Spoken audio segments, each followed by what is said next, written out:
Sejarah seni rupa di India. Pengertian umum. Peradaban India, Pakistan, Bangladesh, dan Sri Lanka yang secara geografis berada dalam anak benua. Secara grafis, besar gambaran mengenai India adalah suatu kehidupan masyarakat yang terdiri dari kasta-kasta yang mengikatnya. Berikut beberapa ciri khas dari masing-masing kebudayaan yang dipengaruhi oleh aliran agama yang dianutnya. Pengaruh Hindu. Penyebaran Hindu sangat luas. Karya seni yang menonjol dari kebudayaan adalah banyaknya patung para dewa. Corak karya seni patung adalah para dewa, yakni Dewa Siwa, Dewa Wisnu, dan Dewa Brahma. Dan tempat ibadahnya candi atau kuil yang digunakan sebagai tempat pemujaan dewa. Peradaban pertama di India adalah peradaban Indus, karena di dalamnya digenangi sungai Indus atau Sindhu dalam bahasa Sanskerta. Peradaban ini dapat diidentifikasikan dari berbagai benda artefak hasil kebudayaan masa lampau. Di dalam kehidupan sosial masyarakat India, kasta tertinggi adalah bangsawan, dan kasta terendah adalah rakyat jelata atau budak. India ini menciptakan dua aliran agama, yaitu Hindu dan Buddha. Terpercaya dua agama ini juga mempengaruhi corak karya seni peradaban dalam bentuk patung, sastra, maupun arsitektur. Berikut adalah kerajaan yang berpengaruh. Kerajaan Pallava, Kerajaan Chola, Kerajaan Chalukya Badami, Kerajaan Rashtrakuta, Kerajaan Vijayanagar. Kerajaan Pallava. Kerajaan Pallava memerintah dari abad 6 sampai 9 Masehi. Kuil besar yang dibangun adalah Kuil Mahabalipuram, ibu kotanya Kanchipuram, berada di wilayah Tamil Nadu. Kerajaan Chola. Kerajaan Chola berkuasa pada tahun 900 sampai 11.500 Masehi.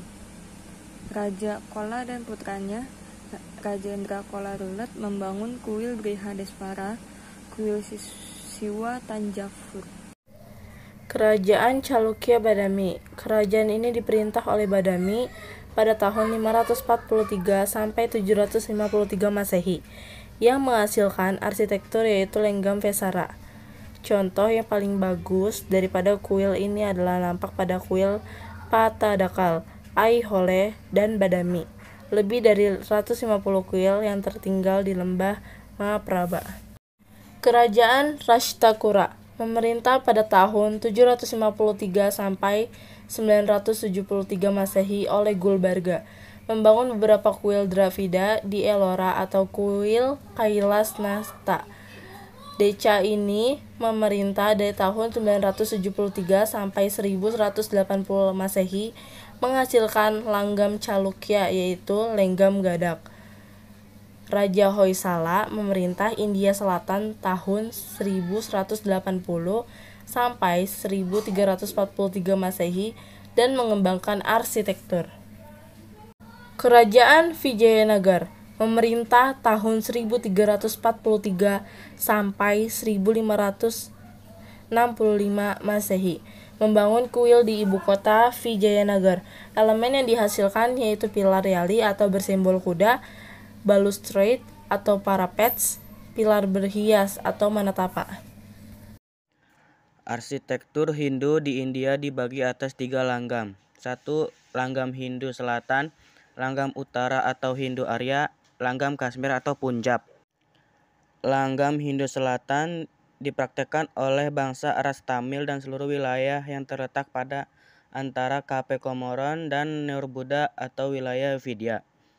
Langgam Utara atau Hindu Arya ditemukan hanya di wilayah Himalaya yang berbatasan dengan ras Arya dan berbahasa Sanskrit atau dikenal dengan The Bengal Presidency. Langgam Kashmir atau Punjab berbeda dari yang di atas. Akan tetapi langgam ini lebih mirip kepada langgam yang di selatan. Berikut beberapa arsitektur pengaruh Buddha di India. Stupa.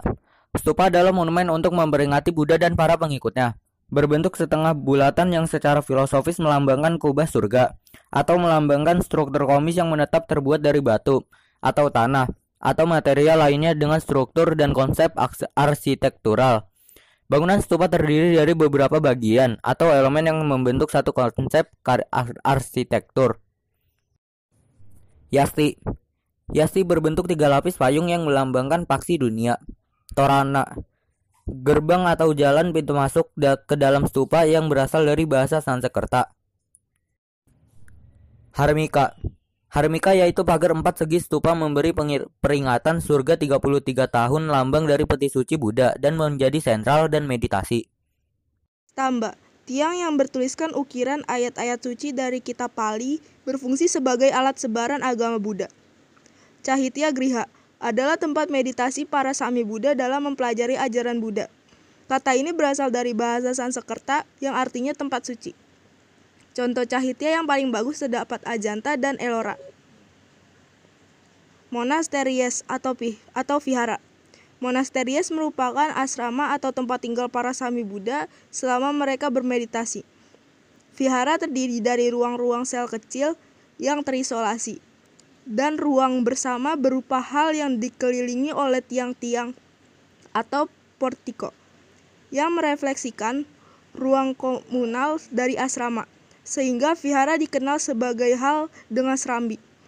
Orientasi dari vihara bervariasi, tidak ada arah tertentu sebagai patokan.